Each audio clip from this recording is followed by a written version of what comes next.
बिस्मिल्लाहिर रहमानिर रहीम। नाराए तकबीर, अल्लाहु अकबर। दीन इस्लाम जिंदाबाद जिंदाबाद। धर्मप्राण इस्लाम प्रिय ताওহীदी जनता, अस्सलामु आलैकुम ওয়া রাহমাতুল্লাহ।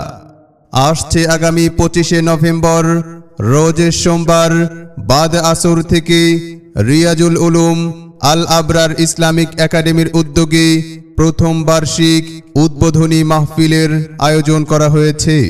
স্থান রায়পুরা সরকারি কলেজের পশ্চিম পার্শ্বে, রায়পুরা, নরসিংদী। উক্ত মাহফিলে প্রধান অতিথি হিসেবে উপস্থিত থাকবেন আল্লামা শায়েখ বশির উদ্দিন সাহেব দামাত বারকাতুহুম, শাইখুল হাদিস, দারুল উলুম, দত্তপাড়া মাদ্রাসা, নরসিংদী।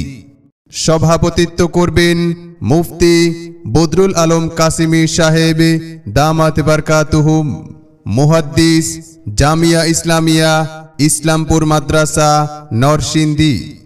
সহ সভাপতি হিসেবে থাকবেন আলহাজ হযরত মাওলানা হানিফ চৌধুরী সাহেব দামাত বারকাতুহুম, মুহতামিম, শ্রীনগর মাদ্রাসা।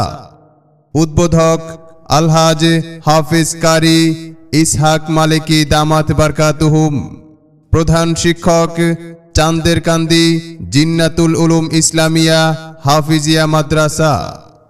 উক্ত মাহফিলে প্রধান বক্তার আসন অলংকৃত করবেন হযরত মাওলানা কারি মুজিবুর রহমান হাকিমি সাহেব, শেখের চর বাজার, কেন্দ্রীয় জামে মসজিদ। বিশেষ আলোচক হিসেবে আলোচনা পেশ করবেন হযরত মাওলানা আব্দুর রহমান খান সাহেব দামাত বারকাতুহুম, মুহতামিম, জামিয়া ইসলামিয়া আরাবিয়া, সিরাজনগর। প্রধান আকর্ষণ হিসেবে উপস্থিত থাকবেন আলহাজ হযরত মাওলানা মুফতি নিয়ামতুল্লাহ বাশার দামাত বারকাতুহুম, শাইখুল হাদিস, জামিয়া উসমানিয়া আরাবিয়া, রহমতগঞ্জ মাদ্রাসা। অতএব ইসলাম প্রিয় তাওহীদি জনতা, আসছে 25শে নভেম্বরের মাহফিলে আপনারা দলে দলে যোগদান করে দুনিয়া ও আখিরাতের অশেষ কামিয়াবি হাসিল করুন।